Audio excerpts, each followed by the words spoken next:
Puji Tuhan, salam sejahtera Bapak Ibu, Saudara-saudari keluarga besar GPD El Shaddai Magelang. Allah kita adalah Allah yang besar, Allah kita adalah yang penuh cinta atas kehidupan kita. Agar kita terus terpenuhi akan cinta Tuhan, mari kita mencintai firman Tuhan dan kita menikmatinya pada hari ini. Saya akan mengajak Bapak Ibu Saudara untuk membuka Mazmur pasal 69 dan Mazmur pasal 70. Kita akan melihat kebenaran firman Tuhan dalam kedua Mazmur ini, pasal 69 dan pasal 70.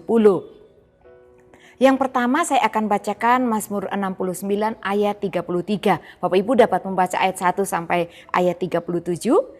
Ayat 37 demikian bunyi firman Tuhan. Lihatlah hai orang-orang yang rendah hati, dan bersukacitalah kamu yang mencari Allah, biarlah hatimu hidup kembali. Kita maju pada pasal 70 ayat 6. Demikian bunyi firman Tuhan. Tetapi aku ini sengsara dan miskin ya Allah, segeralah datang.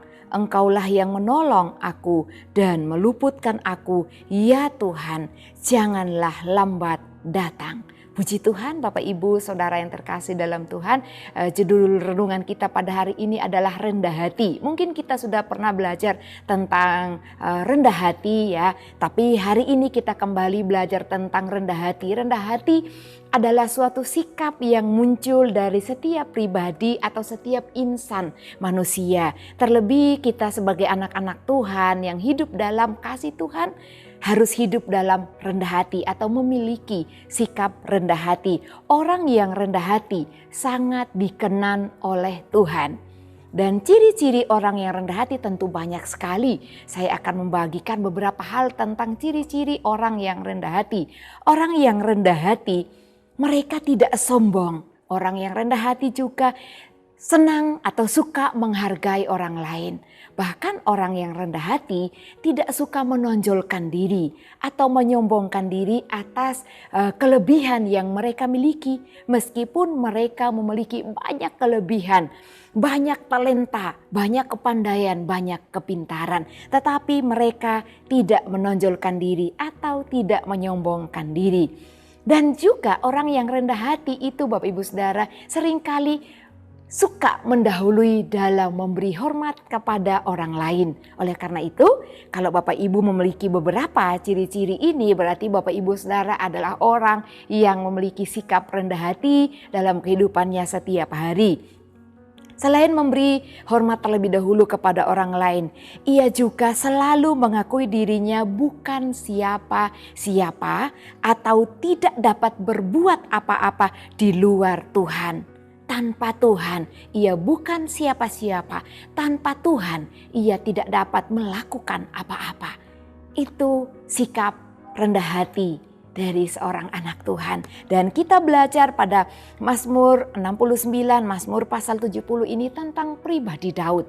Kita sedang belajar banyak tentang pribadi Daud. Kalau minggu lalu kita membahas tentang Daud yang berjalan dalam kebenaran, hari ini Daud yang rendah hati. Puji Tuhan Bapak Ibu Saudara, dikatakan bahwa Daud juga memiliki sikap selalu mengakui dirinya bukan siapa-siapa atau tidak dapat berbuat apa-apa di luar Tuhan. Kita dapat melihat kebenaran firman Tuhan dalam pasal 70 ayat 6. Pasal 70 ayat 6 berkata demikian. Tadi kita sudah baca, tetapi aku ini sengsara dan miskin.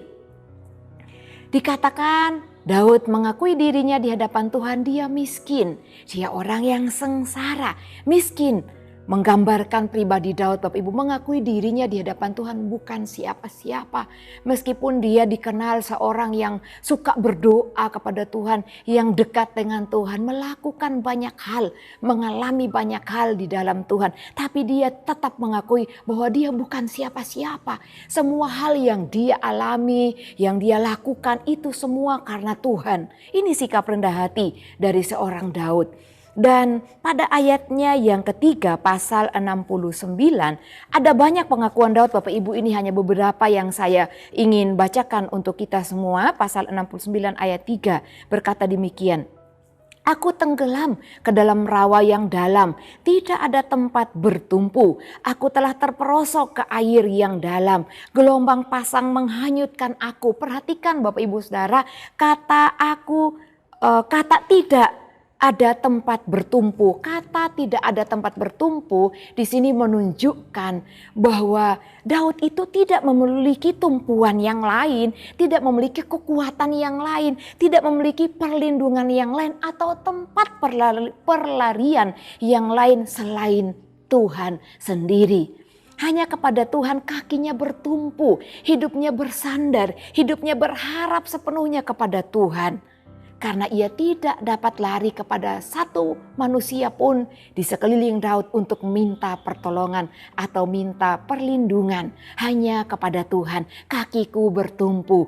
Itulah sikap rendah hati daripada Daud, mengandalkan Tuhan, merasa tidak dapat berbuat apa-apa tanpa Tuhan atau di luar Tuhan. Luar biasa Bapak Ibu Saudara, kalau kita mengakui Tuhan dalam hidup kita dengan penuh sikap rendah hati, bahwa tanpa Tuhan kita tidak dapat berbuat apa-apa, kita tidak dapat melakukan apa-apa, dan kita juga tidak dapat memiliki apa-apa tanpa campur tangan Tuhan yang memberkati kehidupan Bapak Ibu Saudara, memberkati kehidupan kita semua.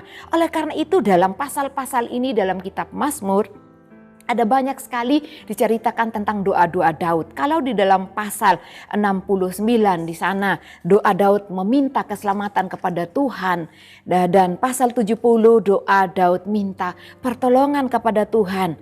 Dia tahu ketika dia bertumpu kepada Tuhan, berdoa kepada Tuhan, ada pertolongan yang ajaib, ada pertolongan yang besar yang Tuhan kerjakan untuk Daud dan juga untuk umat Israel. Daud dalam keadaan terjepit Bapak Ibu Saudara, dikatakan ya, kalau Bapak Ibu baca nikmati ayat-ayat firman Tuhan ini, Daud dalam keadaan tertekan. Oleh karena musuh-musuh yang menyerangnya, oleh karena musuh-musuh atau orang-orang yang mengata-ngatai Daud tanpa sebab, tanpa alasan. Kenapa Bapak Ibu Saudara ada banyak orang yang iri kepada Daud? Termasuk juga ya Saul yang pernah kita bahas. Mereka iri hati kepada Daud, bahkan memang mereka memusuhi Daud. Ada banyak orang-orang yang membenci Daud. Nah, dengan kerendahan hati yang Daud miliki, dia datang kepada Tuhan, bertemu Tuhan melalui doanya. Pada pasal 69, Daud dalam kesesakan, dia berdoa kepada Tuhan minta keselamatan, dan pada pasal 69 ayat 2, ayat 14 dikatakan Bapak Ibu, pasal 69 ayat 2 tadi dikatakan bahwa dia tenggelam ke dalam rawa yang dalam, artinya masalahnya sangat berat, melampaui kekuatan yang dia miliki. Meskipun Tuhan tidak pernah mengizinkan sesuatu melampaui kekuatan yang kita miliki, sebab ketika kita merasa tidak kuat, Tuhan memberikan kepada kita kekuatan yang baru. Itulah yang dialami oleh Daud. Dan di pasal 70 ayat 2 dia berkata kepada Tuhan, "Ya Allah, bersegeralah melepaskan aku, menolong aku, ya Tuhan." Dia minta pertolongan kepada Tuhan. Dia minta keselamatan yang daripada Tuhan. Karena hanya Tuhan satu-satunya Allah yang dapat melepaskan dan menolong Daud dari tekanan hidup yang dia alami. Yang kedua yang Daud lakukan, yang pertama tadi yang kita sudah baca dalam pasal 69 maupun 70. Yang kedua pasal 70 ayat 4 dan 5. Di sini Daud berdoa agar Tuhan sendiri yang akan mempermalukan musuh-musuhnya. Bukan saja Daud meminta agar Tuhan menolongnya, memberikan keselamatan dari musuh-musuhnya. Tetapi Bapak Ibu Saudara, ketika Daud minta pembelaan dari Tuhan, Daud juga minta supaya Tuhan sendiri yang akan mempermalukan musuh-musuhnya. Artinya Daud tidak ingin membalas dendam kalau bukan Tuhan yang menyuruh Daud. Ada di sisi lain ketika Daud maju berperang, dia harus bertanya kepada Tuhan apa yang hendak ia lakukan. Artinya Daud meminta kepada Tuhan agar Tuhan sendiri yang bertindak mempermalukan musuh-musuhnya melalui pembelaan Tuhan yang Tuhan nyatakan dalam kehidupan Daud. Dan yang ketiga Bapak Ibu Saudara, dalam doa Daud, Daud memiliki pandangan iman yang sangat besar di hadapan Tuhan. Ketika Daud berdoa, dia punya iman yang luar biasa. Sebelum melihat pertolongan Tuhan, Daud sudah meyakini bahwa Tuhan sudah menolong Daud. Tuhan sudah mendengarkan doa Daud, menolong Daud juga bangsa Israel. Kembali kita melihat ayat 5 dalam pasal 70.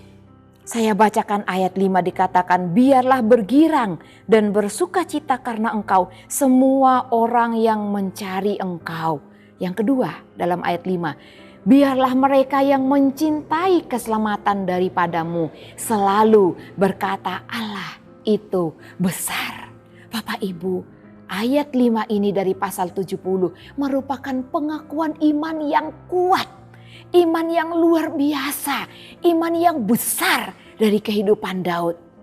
Dan hal ini Tuhan belum wujudkan, belum menjawab permohonan Daud, tapi dia percaya bahwa dia sudah mendapatkan pertolongan itu.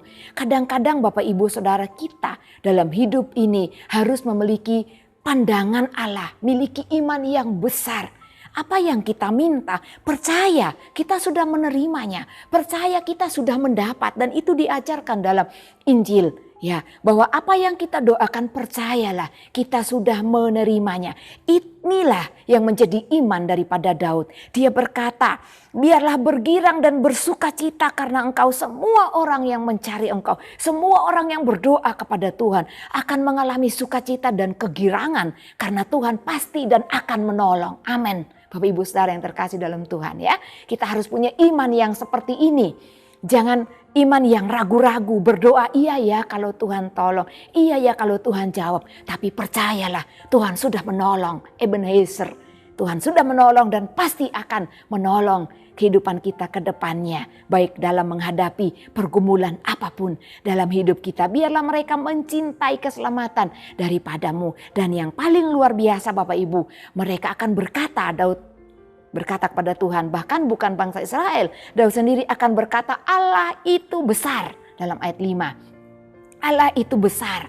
Mereka menyanjung Tuhan, mereka mengagungkan Tuhan, mereka memuliakan Tuhan. Karena Allah itu besar, menolong mereka, melakukan hal yang besar di luar daripada apa yang mereka doakan dan yang mereka harapkan. Oleh karena itu Bapak Ibu Saudara, tidak ada tempat tumpuan yang lain untuk kita berharap, untuk kita berdoa, meminta pertolongan hanya kepada Tuhan dalam hal apapun. Ketika kita ditipu oleh orang lain, ketika kita mengalami kekecewaan apapun itu, lebih utama atau lebih pertama, mari kita datang berdoa kepada Tuhan. Bahasa sehari-harinya curhat kepada Tuhan. Jangan curhat atau cerita kepada manusia. Manusia hanya sebatas dapat mendengarkan jeritan hati kita, tapi tidak memiliki kekuatan atau kuasa, kemampuan untuk menolong saya, Bapak Ibu Saudara. Hanya Tuhan tempat tumpuan kaki kita, tempat sandaran hidup kita yang akan menolong kita dengan sempurna. Dan imani apa yang kita doakan, Tuhan sudah menolong.